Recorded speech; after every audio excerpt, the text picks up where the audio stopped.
Welcome into the H&H Podcast. That's your boy Henry Lake. I'm Ahmad Hicks. It's been a while. We've been a little busy with some stuff going on, but we had some time to hop on here today. And I guess we're going to have to start talking about the Vikings. All right. So Super Bowl weekend happened. Media Day happened. Media Row. All that good stuff happened. It was not a good week for J.J. McCarthy, needless to say. A lot of words being said about whether he was good enough, not good enough. Do the Vikings need to do something? Then you enter free agency. And the number one cloud surrounding the Vikings is the quarterback position and them potentially bringing in former Arizona Cardinals quarterback Kyler Murray. He has not made any headwaves just yet, but if you're JJ, how are you feeling right now, Lake? You should feel uncomfortable. You should feel that I'm in a position that I put myself in because I haven't been able to stay healthy and because I haven't been as productive as people thought, that I potentially could be out of a job. And I think that if you're a Vikings fan, you should be looking at the Kyler Murray conversation and being excited that he is available. Can I ask you a question about that? Yep. What about Kyler makes you so excited? The fact that when healthy, he can be a quarterback that is dynamic, that is explosive, that could probably be somebody that could elevate JJ, just because when you start talking about a guy that can scramble around and extend plays, I think that to me that's something that I find exciting.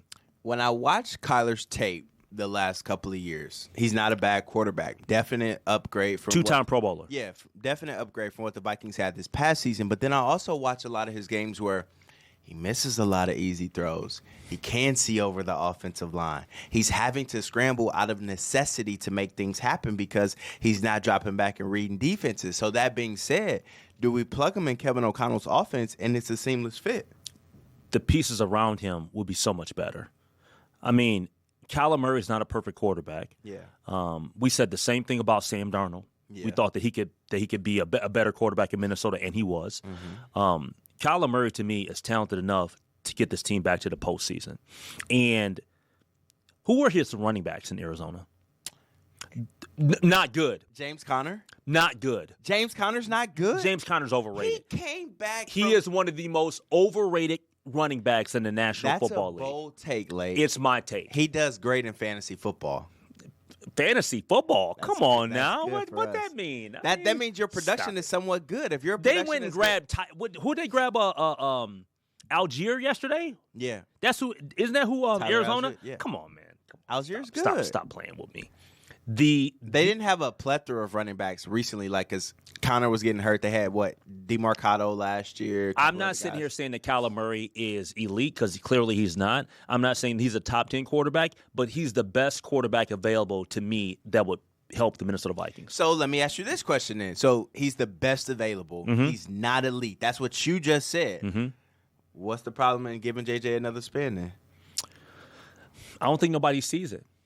I'm not sitting here saying that J.J. McCarthy will never, ever be a starting quarterback, like a good starting quarterback in the National Football League. But the bottom line is sometimes it just doesn't happen in your first stop. Sometimes you got to figure it out maybe 6 or 7 years into being in the NFL. We've seen it with Geno Smith. We've seen it with Sam Darnold. Sam Darnold went from the Jets to Carolina to San Francisco to Minnesota and now on 5 teams. I'm not hating on JJ, but I think that we both can agree on this. If they do go and grab Kyler Murray, which many people around the league anticipate, I think that that's the end of the JJ McCarthy experience in Minnesota. No competition this summer, huh? You're not grabbing Kyler Murray and not giving him the job. That's his job. What does this move say about head coach Kevin O'Connell then? Because 2 years ago, during training camp, when J.J. McCarthy, after his first preseason game, when he suffered that meniscus injury, Kevin O'Connell basically came out and said, I feel good in knowing that we have our franchise quarterback for years to come. It says that Kevin O'Connell is questionable when evaluating quarterback talent coming out of the NFL draft.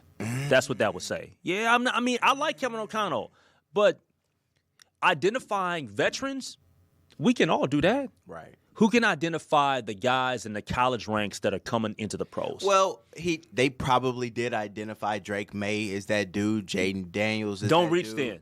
but you didn't get him. Don't reach then. So reached. And that's my bigger story with the NFL draft year after year.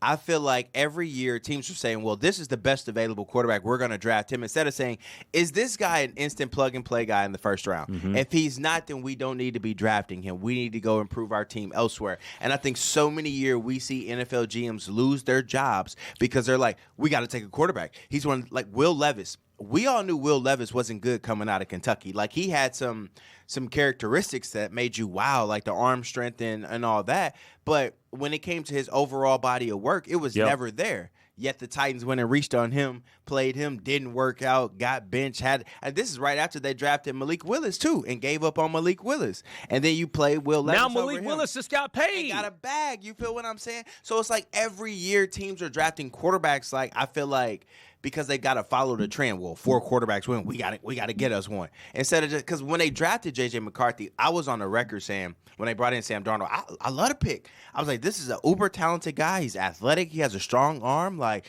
I thought that was a great pick. So when they got McCarthy, I was kind of like, well, dang, we ain't even giving Sam a chance now. Reaching on quarterbacks is one of the worst things you can do in the National Football League draft. Agreed. Because when you reach on other positions like later, or even let's say on rounds 1 and 2, you move on from them easier. Right. When you do it with quarterbacks, it's so much harder. Kevin O'Connell said it. Organizations fail young quarterbacks before young quarterbacks fail organizations. It's going to be very interesting to see what happens with J.J. McCarthy and Kevin O'Connell in the years to come because basically Kevin had pretty much came out and said, this is our guy, organizations do this, and now you're pretty much falling into that mold that you were talking about and how organizations fail quarterbacks. It's time that JJ, he's going to have to man up. He's going to have to step his game up. He really has to. Absolutely, I agree. I think bringing Kyler in for 1 year on a prove-it deal does not mark the end of J.J. McCarthy's tenure here, but it does speed up the process saying, hey, you need to become NFL ready because if Kyler comes here and balls, we're not putting ourselves into another situation where we have Sam Darnold and we let him walk and we keep you. Like, so either you give us a reason to keep you around or we're going to extend Kyler Murray. So interesting point right there. Other pieces on this team that we have to talk about, though, wide receivers, another position where I feel like you got to draft these guys, you got to develop them. Because if you don't draft and develop, then you're overpaying for typically washed up wide receivers who are past their prime.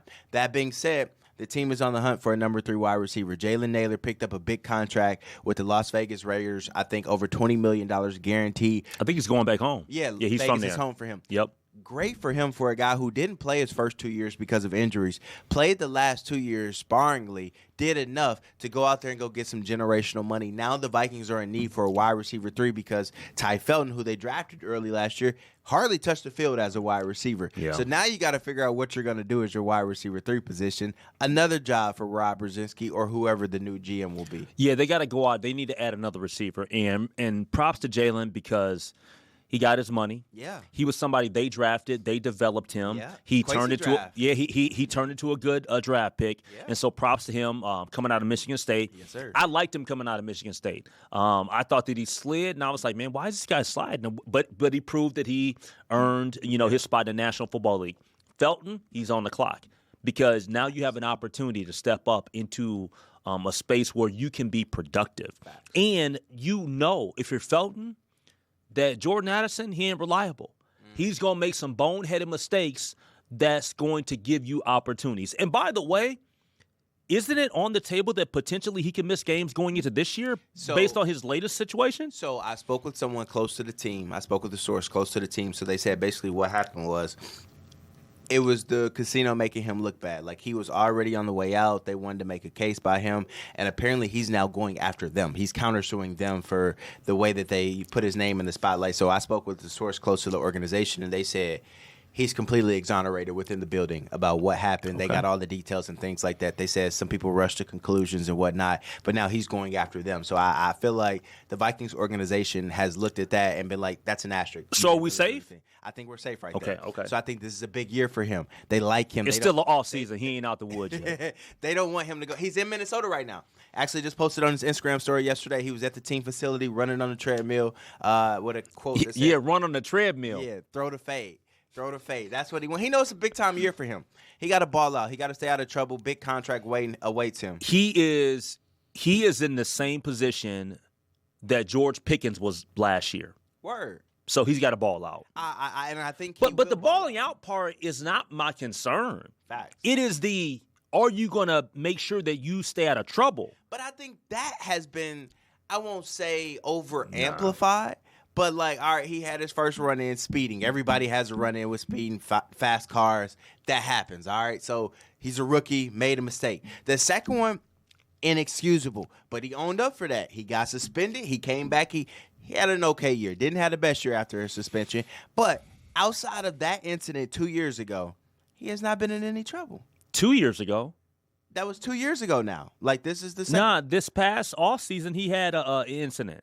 No, where he got caught sleeping at the wheel. Yeah, that was 2 years ago because he did the first. He played. That wasn't last summer? No, because the first year, basically, they got the case moved to the next year, and then he got found out heading into the second season. So, yes, that was a little while ago. That was 2 years ago because it was back-to-back off seasons he got in trouble. Yeah. And then he didn't get in trouble again until this most recent year. So he had 2 years of clean off-season record. Nah, man, I ain't viewing it like that. I think we got to check the facts on that. I think we're gonna have to check that. The bottom line is this. Jordan Addison, while I love his talent, just make sure that you stay out the way. He has to do that. Like, I don't think that we can look at Jordan Addison and feel like this guy is a guy that has figured it all out. I don't think that anybody... July 2024, 2 years ago when he had his DWI. Okay. DUI. So that's almost 2 years ago. So, and then he had a situation overseas and ended up getting benched. Like, you got to get it together, bro. He did. I'm defending Jay here, J.A., but... and I'm not hating on J.A. I'm just calling it what it is. You make a lot of money, things like that, you're right. You got to... So this year's a big year for him. I think his salary goes up to like $2-3 million base. And if he does well, they have a team option next year for like $16-17 million. So he needs to ball out because the Vikings can pick that up. He can get paid. Or he can get he's eligible for a contract extension now. So... a lot on the line for J.A. this year. Speaking of the Vikings, James Pierre. They picked up a cornerback from the Pittsburgh Steelers, somebody who probably crossed paths with Brian Flores when he was in Pittsburgh sometime.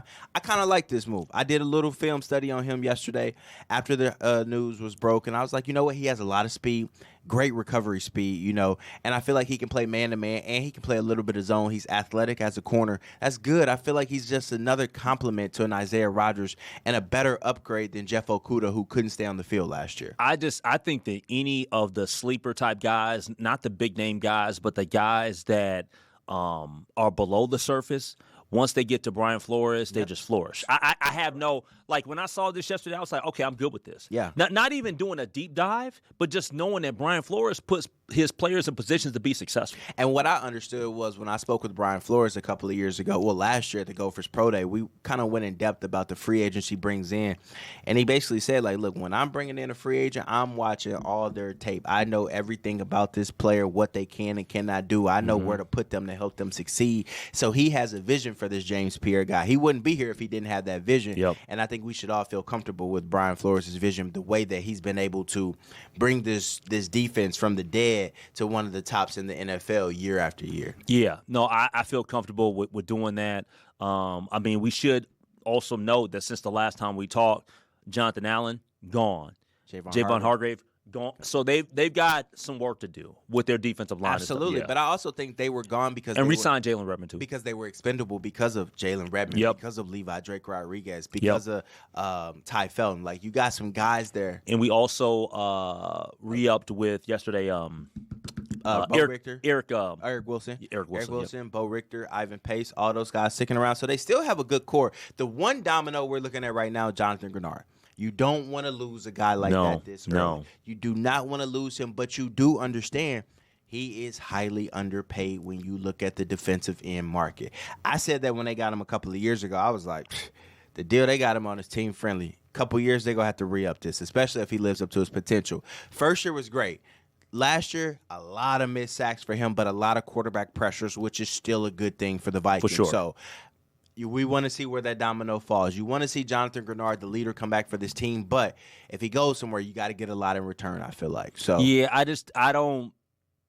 I'm not going to be in love with the defense if he's not there. Yeah, me neither. You know, he's got to be there. He's got to be a part of it. I agree. So it's a long offseason, obviously, to go still for the Minnesota Vikings. Rob Brzezinski, the acting GM, he got his plate full. He needs to get to work. He needs to be hungry. He needs to be greedy this offseason because they got to figure out this quarterback position because a lot of people that I speak with inside the building, they feel like they are a Super Bowl caliber team. They just need the right quarterback, and that window is shrinking right now. Yeah. So they need to capitalize. All right, let's talk a little hoops now. No, we're not talking Timberwolves. Playoffs are coming up. We're going to dive deep into that real soon. But the postseason is here for the Minnesota Golden Gophers women's basketball team. They are headed to the NCAA tournament for the first time since 2018.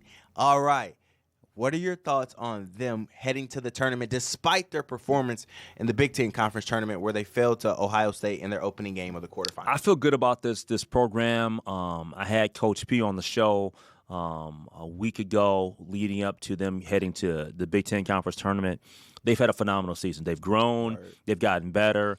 They're playing good basketball here at the end of the year. We'll see come Selection Sunday, coming up here this Sunday, where they end up. Yeah. But it sounds like they could be hosting. They should be. And they should be. And it sounds like, according to the bracketology, that they potentially could be a 4 seed, which I love that. So, yeah, man, I'm ecstatic. I'm super excited. And the thing about the women Gophers team this year that I love is that everybody on the squad has improved from the start of the season to the end of the season. Yeah, the one thing that I haven't loved surrounding the Gophers is like all the naysayers like from different media outlets like, well, I don't know if they should be a top 4 team. I don't know the way they finished, if they should host it. What are we talking about? This team won 10 out of their last 11 games, 1 point away from beating Maryland at home earlier this year, a couple of wins away, against other Big Ten teams where maybe if they win those games, you're talking about being a top 10 team all year. Like in the net, they've been a top 15 team. Like on paper and what the committee grades by, they are a top 15 team. Yeah. And I don't see how a loss to a team that was behind you at number 16 in the Big Ten Conference tournament will help you fall out of the spot. Now, I know everybody's talking about West Virginia, and they won their conference tournament. They should be a lock for, hosting. But it's like, who has West Virginia played all year? You're talking about the Big Ten Conference tournament, the best conference in women's basketball. 6 out of 6, the top 16 teams in the NCAA this year come from the Big Ten. So I think when you talk about total body of work, you talk about resume, you talk about earning a legitimate case to host at Williams Arena for the NCAA tournament, I don't think the Gophers should have done anything more than what they've already done. I think they should be a lock for that. And if they aren't a lock to host at Williams Arena, shame on the committee. This is how good the Big Ten is. UCLA won the conference tournament. Yep. They won the championship game over Iowa by like 30-something. 50. I think they won by 51. It was a blowout. Like, that's crazy. When I looked at it, I was like, that's oh crazy. My God. It's like the Gophers only lost to UCLA by like 18 at the crib, and they didn't have Tori McKinney in that game. And Tori McKinney, we could all argue, is one of their most key contributors defensively. Like, if she's not out on the court, they struggle, and that's why they lost to Ohio State. You could make the case that Tori McKinney is their best player. I agree. I agree. Like, when she's on the court, like the things she does offensively and defensively, it takes this team to a new level. So when she picked up her second foul in the first quarter versus Ohio State and then sustained a little injury, you're like, all right, well, it's going to be tough sledding, especially she didn't play the whole second quarter, and that's when the Buckeyes went on their run. The one concern that I do have for the Gopher women is Mara Braun has been inconsistent. Yeah. And she's had games like when they lose or struggle, she's way off. We got to get production out of her. So, and I believe in her. And I said that when I was sitting next to someone in the press box here there in Indianapolis last week, and I said, look, they can't win if Mara's not scoring. Yeah. And I think heading into the fourth quarter, she had 3 points. And I get she does everything else. She rebounds the ball well. She has a ton of assists. She plays defense now. But Mara has a score. Yeah. Grace and Sophie can't do all the scoring. Amaya can't do all the scoring. Mara has the average 15 points a game if the Gophers want to go far in the NCAA tournament, which I think is obtainable. Don't want to put a lot of pressure on her, but they go as far as she goes. And I think if she can come out there and have strong performances in the first 2 rounds, you're talking about this team being a quality team to get to the Sweet 16. Yeah. That's what I think of this Gophers team this year. I agree. Yeah, I think they're headed in the right direction. And speaking of headed in the right direction, your boy Niko Medved and what he's doing. The fact that, one, if you haven't followed this team all year, they were down essentially 4 scholarship players. Yep. Like 4 quality players that would have been getting a ton of minutes. So Nico's bench went from 5 to 10 to having no bench, to having no bench, to having 5 to 6 players that he's playing, maybe 7, rotating 7. Then Jalen Crocker Johnson gets hurt, so now your bench goes from 2 to 1. So now you're talking about your starters averaging 35 minutes a game for the last 5 games in the Big Ten. Yeah. Everybody just assumed they're about to lose. There's no way they're going to win with 5 players. Then they come out here and nearly beat Michigan. Then they go out there and get several big wins, and then beat Northwestern on senior night at home by 1 point. It's like, dude, this is a good team when healthy. I got to say this right now. Niko, shout out to you. You did a phenomenal job coaching. To get what you got out of the players. And shout out to the players because the players played hard. They didn't have any depth at all. Those guys were, legitimately going out there and giving you 40 minutes. Gassed. No breaks. Night after night.